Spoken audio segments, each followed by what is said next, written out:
ఓం సాయిరామ్. సాయి భక్తులందరికీ నమస్కారం అండి. సాయిబాబా దయ వల్ల అందరూ ఎక్కడున్నా సంతోషంగా ఉండాలని చెప్పి సాయి తరపున నేను కూడా కోరుకుంటున్నాను. ఈరోజు వీడియోలో సాయి పిలుపు ద్వారా మనకు వచ్చినటువంటి సందేశం ఏంటంటే, ఈరోజు సాయంత్రం 5 గంటల నుండి 6:30 లోపు నీ జీవితంలో ఒక ఊహించనటువంటి సంఘటన జరగబోతుంది. తప్పకుండా నువ్వు శుభవార్తను వినబోతున్నావు. ఈ సాయిపై పూర్తి విశ్వాసంతో నేను చెప్పిన సందేశాన్ని ఆలకించు అని బాబాగారు మనకు ఈరోజు ఒక చక్కటి సందేశం ద్వారా మన ముందుకైతే వచ్చారండి. సందేశాన్ని ఎందుకు అందించాలనుకుంటున్నారు అనేది మనం ఆయన మాటల ద్వారానే తెలుసుకుందాం. వీడియో మొదలుపెట్టే ముందు ప్రతి ఒక్కరికి ఒక చిన్న రిక్వెస్ట్ అండి. ఈ సందేశం కనుక మీ అందరికీ నచ్చినట్లయితే తప్పకుండా మన వీడియోకి లైక్ చేసి మరికొంతమంది సాయి భక్తులకు షేర్ చేయండి. కొత్తగా మన ఛానల్ని ఎవరైనా చూస్తుంటే కనుక తప్పకుండా సబ్స్క్రైబ్ చేసుకొని సపోర్ట్ అయితే ఇవ్వండి. ఇంకా ఎలాంటి సమస్యలు ఉన్నా నాకు మర్చిపోకుండా కామెంట్ అయితే రాయండి. ఇప్పుడు బాబాగారి సందేశాన్ని వినేకన్నా ముందు చాలామంది ఎక్కడెక్కడో జాతకం అనేది చెప్పించుకుంటూ ఉంటారు కదండి. ఎలాంటి ప్రయోజనం లేక ఎంతో బాధపడుతూ ఉంటారనమాట. షిరిడి సాయిబాబా ఆశీస్సులతో జాతకం అనేది చెప్తారండి. స్త్రీ పురుషులకు వశీకరణం కూడా చేస్తారనమాట. ఇతర ఎటువంటి పర్సనల్ సమస్యలు ఉన్నా కూడా తప్పకుండా జ్యోతిష్యం అనేది చెప్తారు. వీరి నెంబర్ వచ్చేసి 8338555161. ఫోన్ ద్వారానే జ్యోతిష్యం చెప్తారు.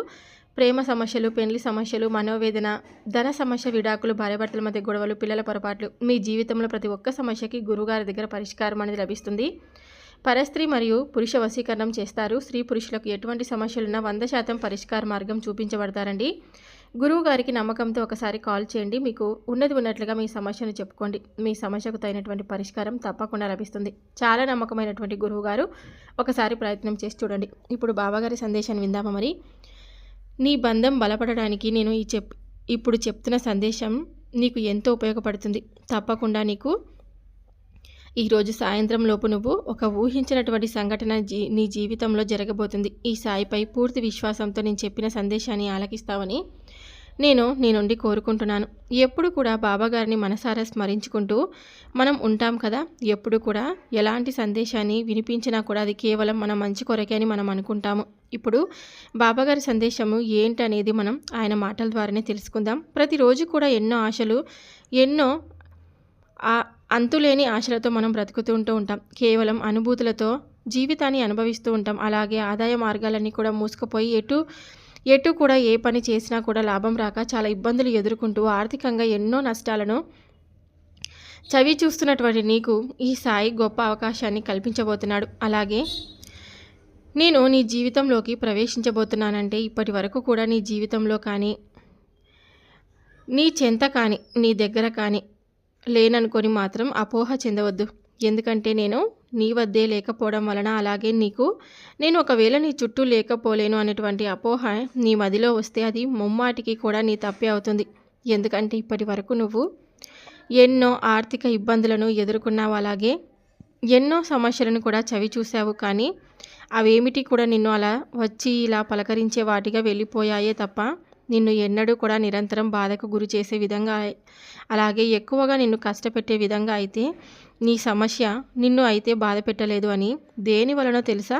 భగవంతుడు నీకు చేరువలో ఉన్నాడు కాబట్టి, ఆయన అనుగ్రహం నీకు నిండుగా ఉంది కాబట్టి, ఆయన తోడు నీకు లభించింది కాబట్టి ఇప్పటి వరకు నువ్వు ఎన్ని కష్టాలను, నష్టాలను ఎదుర్కొన్నప్పటికీ కూడా అవేమీ కూడా నిన్ను, నీ కుటుంబాన్ని కానీ ఎక్కువగా బాధించేది కాకుండా తిరిగి వాటి ఏ విధంగా అయితే వచ్చావో అదే విధంగా వెనుతిరిగి వెళ్ళిపోయాయి తప్ప స్థిరంగా నీ వద్ద ఉండి ఇప్పటి వరకు నిన్ను ఏది కూడా కష్టపెట్టలేదు.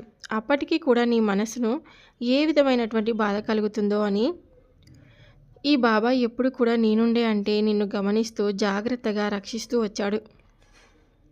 కాబట్టి ఈరోజు ఇప్పటి వరకు ఏ విధమైనటువంటి కొంతైనా సంతోషానికి లోనవుతూ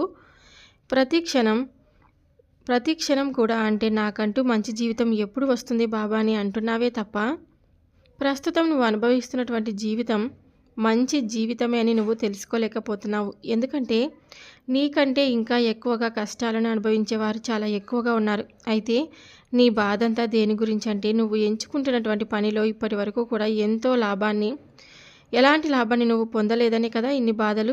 ఎన్నో ఆశలతో, ఆశయాలతో నా పనిని నేను మొదలు పెడుతున్నాను బాబా, కానీ చివరకు ఏ రోజు ఏ విధంగా గడిచిపోతుందంటే కేవలం నేను పెట్టుకున్నటువంటి ఆశయాలతో మాత్రమే ఈ జీవితం కేవలం అనుభవాలతో మాత్రమే ముగిసిపోతుంది తప్ప నాకంటూ ఏ విధమైనటువంటి లాభం అయితే రావడం లేదు.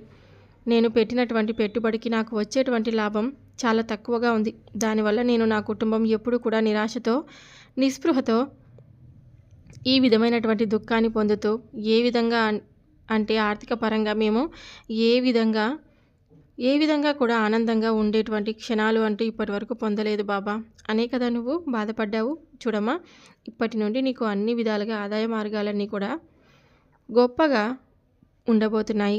ఈ బాబా నిన్ను చాలా అంటే చాలా ఎక్కువగా ప్రేమిస్తున్నాడు. నిన్ను, నీ బంధాన్ని కలపాలని ఎన్నో రకాలుగా ప్రయత్నం చేస్తూ ఉన్నాడు. చిన్న చిన్న పొరపాట్ల వల్ల నువ్వు ఇంతవరకు బాధను అనుభవించావు. ఇకపై ఎలాంటి కష్టం అనేది నీకు వాటిల్లకుండా నేను జాగ్రత్తగా నిన్ను కాచిపెట్టుకొని మరీ చూసుకుంటూ ఉంటాను. నిన్నే కాదు, నా అనుకున్నటువంటి నా బిడ్డలందరినీ కూడా నేను ఎప్పుడూ సమభావంగానే చూస్తాను. నీకు ఉన్నటువంటి పరిస్థితి గురించి వివరించాను కదా, అలాగే నీ పరిస్థితి గురించి నేను కూడా చూస్తూ ఉన్నాను. ఎదురైనటువంటి ప్రతి సవాలను కూడా నీ నుండి నేను ఎప్పుడు కూడా తొలగించబోతున్నాను. నీ గురించి కూడా నేను ప్రతి శక్తిని మలుచుకొని చాలా ఎక్కువగా కష్టపడ్డావు. ఆ కష్టానికి తగినటువంటి ప్రతిఫలం నీకు దక్కడం లేదని కదా నీ బాధంతా. తప్పకుండా ఆ కష్టానికి తగినటువంటి ప్రతిఫలం అనేది నీకు లభించే తీరుతుంది. ఈ బాబా ఇవ్వబోతున్నాడు, ఇకనైనా సంతోషంగా ఉండు అని చెప్తున్నాను. మరి ఎప్పుడు కూడా నీకున్నటువంటి సందేశం ఈ బాబా ఎప్పుడు నీకు అందిస్తాడు. మనం ఏ విధమైనటువంటి కష్టాలను అనుభవిస్తున్నామో బాబాకు అన్నీ తెలుసని నువ్వు అనుకోవాలి. ఎందుకు ఇన్ని కష్టాలను నువ్వు సృష్టించుకుంటున్నావు అని అనుకుంటూ ఉన్నావు కదా, కానీ ఇప్పటి వరకు నీ పరిస్థితులే భవిష్యత్తులో నిన్ను మనిషిగా నిలబెట్టబోతున్నాయి. ప్రతి క్షణం కూడా జీవితం నేర్పేటువంటి గొప్ప పాఠం భవిష్యత్తు ఏమిటో కూడా నీకు తెలియదు కదా. నాకు తెలుసు. జీవితం అంటేనే ఎన్నో గుణపాఠాలను మనం నేర్చుకుంటాము. జీవితం అంటేనే ఎన్నో రకాల మన జీవితాన్ని మలిచేవాడిని ఈ బాబానే నీ భారంగా నీకు అప్పగించావు కదా. మరి ఇంకా నిశ్చితంగా ఎందుకు ఉండలేకపోతున్నావు? నీ కష్టాలన్నీ నేను కల్పించినవి కాదు, కొన్ని నీకు నీవుగా చేసుకున్నవి, కొన్ని కర్మ ఫలితాలుగా ఏర్పడినవి. కాబట్టి ఈ బాబాని ఎందుకు అలా దూషిస్తున్నావు? కింద పడినప్పుడల్లా అంటే నువ్వు పైకి చేరుకునే విధంగా నేను నీకు ఎన్నో అవకాశాలను ఇచ్చాను. నా చేతిని ఎప్పుడు కూడా విడవకుండా ఎన్నో జాగ్రత్తగా ఎన్నో రకాలుగా నిన్ను కాపాడుకుంటూ వచ్చాను. కానీ కేవలం నువ్వు నన్ను అపనమ్మకంతో నన్ను ఎప్పుడు కూడా అవమానిస్తూ ఉంటావు. అలా ఎప్పటికీ కూడా ఉండొద్దు. ఏ భగవంతుడిపైనైనా సరే పూర్తి విశ్వాసంతో, నమ్మకంతో ఉండాలి. అలా ఉన్నప్పుడే ఏ భగవంతుడైనా నీకు చేసినటువంటి చమత్కారాలను నువ్వు గ్రహించగలుగుతావు. అపనమ్మకంతో నీకు ఎన్ని మంచి పనులు జరుగుతున్నా కూడా నువ్వు దాన్ని గ్రహించలేవు. నా చేతిని కూడా నీకు అందించాను, కానీ నువ్వు మాత్రం అవేమీ పట్టించుకోలేక ఏ దారి కూడా నీకు కనిపించకపోయినా అన్ని విధాలుగా నేను నీకు సహాయం చేయాలనే చేశాను. కానీ నువ్వే చేతులారా కొన్ని పనుల వలన మంచి వ్యక్తులను సైతం నువ్వు దూరం చేసుకుంటున్నావు. అప్పుడు నీ స్థాయి ఏమిటో నీకు తెలిసింది కదా. ఇంకా నీవు పైకి ఎందుకు రావడం లేదు? ముందుకు వచ్చేటువంటి చేతులు అన్నిటినీ కూడా నెట్టివేశావు. ఎవరు సొంతమో ఎవరు పరాయి వారు అనేది తెలుసుకోలేకపోయావు. నమ్మకంగా ఎంతో మోసపోయావు. నీ జీవితాన్ని వారి చేతిలో పెట్టేశావు. నీ కష్టాలను ఇప్పుడు అనుభవిస్తున్నావు. బాబా నాకు సహాయాన్ని అందించు అంటూ ఎంతో దీనాతి దీనంగా ప్రతిరోజు కూడా నా ముందు మొరపెట్టుకుంటూ ఉన్నావు. ఇప్పటికైనా నీవు తప్పు తెలుసుకున్నావు కదూ. నీ విజయానికి దారిగా మలిచేటువంటి రోజు నీ కష్టంపై ఆధారపడి ఉంటుంది. ప్రతి కష్టం కూడా నీకు ఒక పాఠం నేర్పించేది కదా. ప్రతి విజయానికి కూడా నిన్ను అర్హుడిని చేయబోతుంది. అలాగే ఎవరిని పడితే వారిని ఎక్కువగా నమ్మవద్దు. నిజంగా నిన్ను ప్రేమించే వారిని, లేదంటే నువ్వు ఎప్పుడు కూడా బాగుండాలని ఎప్పుడు కూడా కోరుకునే వారిని దూరం చేసుకోవద్దు. నమ్మక ద్రోహులు మాత్రం నీ చుట్టూ ఎప్పుడు కూడా కాపలా కాస్తూ ఉంటారు. వారిని తెలుసుకొని జాగ్రత్త వహించు. నీకు నువ్వుగా చేసుకున్నటువంటి తప్పును భగవంతుడిపై నింద వేసి భగవంతుడిపై ఎలాంటి తప్పు లేకుండా అంతా ఆయన చేశాడని మాత్రం అనవద్దు. ఎందుకంటే నీకు ఎంతో జ్ఞానాన్ని ప్రసాదించాను. ఎవరేమిటో తెలుసుకోలేనటువంటి జ్ఞానం నీకు లేదు. చెప్పు, కష్టం కలిగిందని ఎప్పుడైనా కానీ భగవంతుని నిందించే ముందు నిన్ను నువ్వు ఒకసారి ప్రశ్నించుకో. ఎప్పుడు కూడా నాకెందుకు ఇలా జరుగుతుంది అని మాత్రం అనుకోవద్దు. ప్రతి ఒక్కరూ ప్రతి ఒక్క కష్టాన్ని అనుభవించక తప్పదు. వారు చేసుకున్నటువంటి పాప కర్మలను బట్టి వారు అనుభవిస్తారని మర్చిపోవద్దు. భగవంతుడి పట్ల నీ ఎలక ఏమిటి? నువ్వు కోరుకున్నటువంటి కోరిక నెరవేరలేదని నువ్వు మోసపోయి భగవంతుని నిందిస్తున్నావా? లేదంటే ఇంకెప్పుడు జరగలేదనా? నీకు ఏది మంచి ఏది చెడు అని నీకు నువ్వే చెప్పుకోలేక తెలుసుకోలేక ఇంకెలా చెప్పు? నువ్వు నమ్మినటువంటి భగవంతుడి కన్నా నీకే బాగా తెలుస్తుంది. అలా తెలిసే అంతటి గొప్ప తెలివి నీకు ఎప్పుడూ కూడా నేను అనుగ్రహించాను. జ్ఞానాన్ని భగవంతుడు నీకు ప్రసాదిస్తాడు. నిజమైనటువంటి సత్యం ఏమిటో తెలుసుకున్నావు కదూ. ఇకనైనా శ్రద్ధగా ఆలోచించిన తర్వాత తీసుకోబోయేటువంటి నిర్ణయాలు ఎప్పుడు కూడా నీ జీవితానికి అన్ని విధాలుగా పనికొచ్చే విధంగా చేసుకో. మంచి జ్ఞానం నీలో ఉందని తెలుసుకో. నీలో ఉన్నటువంటి జ్ఞానమే నిన్ను చైతన్యవంతుడిని చేయబోతుంది. ఇకనైనా ఎవరు నీవారు ఎవరు పరాయివారు అనే విషయాన్ని ఎప్పుడూ తెలుసుకొని జాగ్రత్తగా ఉండు. నీ జీవితాన్ని నీకు నువ్వే మలుచుకో. అందుకు కావాలంటే నా సహాయం నీకు ఎప్పుడు కూడా తోడుగా ఉంటుంది.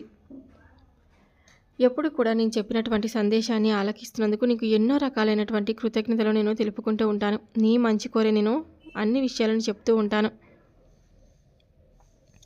ఇప్పుడు ఎప్పుడు కూడా సందేశం గురించి నీకు వినిపిస్తున్నాను అంటే నీకు ఎంతో కొంత మంచి జరిగేలా చేద్దామని నీకు తెలియపరుస్తూ సూచనలను అనేక రకమైనటువంటి సూచనలను నేను అందిస్తూ ఉంటాను. రాబోయేటువంటి కాలం గురించి చాలా అంటే చాలా ఆనందంగానే కనిపిస్తుంది. ఎందుకంటే దాన్ని నచ్చినట్లుగా అలాగే మనం ఊహించుకుంటూ ఉంటాము. జీవితం అంటేనే ఎన్నో రకాలైన గుణపాఠాలను మనం అనుభవిస్తూ ఉంటాం. కాబట్టి అలాగే గడుస్తున్నటువంటి కాలం చాలా కష్టంగా ఉంటుంది. ఎందుకో తెలుసా? ప్రస్తుతం నువ్వు దాన్ని అనుభవిస్తూ ఉంటావు కాబట్టి అందుకే దేని కూడా నువ్వు ఎక్కువగా ఆలోచిస్తూ దేని గురించి కూడా ఎక్కువగా బాధపడద్దు. ప్రతి క్షణం ప్రతిరోజు నాకంతా మంచి జరుగుతుందనే మంచి మనస్తత్వాన్ని అలవర్చుకొని సంతోషంగా ఉండు. నిన్ను నీ బంధాన్ని తప్పకుండా నేను దగ్గర చేస్తానని మరీ మాటిస్తున్నాను. ఇప్పుడు వచ్చినటువంటి కష్టం అంతా కూడా అలాంటిదే. ఇప్పటి వరకు నువ్వు ఎంత కష్టాన్ని అనుభవించినా కూడా అదంతా కూడా నీ మంచికి అనుకో. అప్పుడే నీకు ముందు అంటే రాబోయేటువంటి రోజులు నీకు చాలా మంచిగా కనిపిస్తాయి. సో విన్నారు కదండి, బాబాగారు చెప్పినటువంటి సందేశం మీ అందరికీ నచ్చినట్లయితే తప్పకుండా మన వీడియోకి లైక్ చేసి మరికొంతమంది సాయి భక్తులకు షేర్ చేయండి. కొత్తగా మన ఛానల్ని ఎవరైనా చూస్తుంటే కనుక సబ్స్క్రైబ్ చేసుకొని సపోర్ట్ అయితే ఇవ్వండి. ఎలాంటి సమస్యలు ఉన్నా నాకు తప్పకుండా కామెంట్ చేయండి. నేను గుడికి వెళ్ళినప్పుడల్లా మీ పేర్లు చదివి అర్చన అయితే చేయిస్తాను. రేపు సాయి పిలుపు ద్వారా వచ్చే సందేశంతో మళ్ళీ కలుద్దాం. అంతవరకు బాబాగారి ఆశీస్సులు మీపై ఎల్లవేళలా ఉండాలని చెప్పి మనస్ఫూర్తిగా నేను కోరుకుంటున్నాను. సర్వే జనా సుఖినో భవంతు. ఓం సాయిరామ్.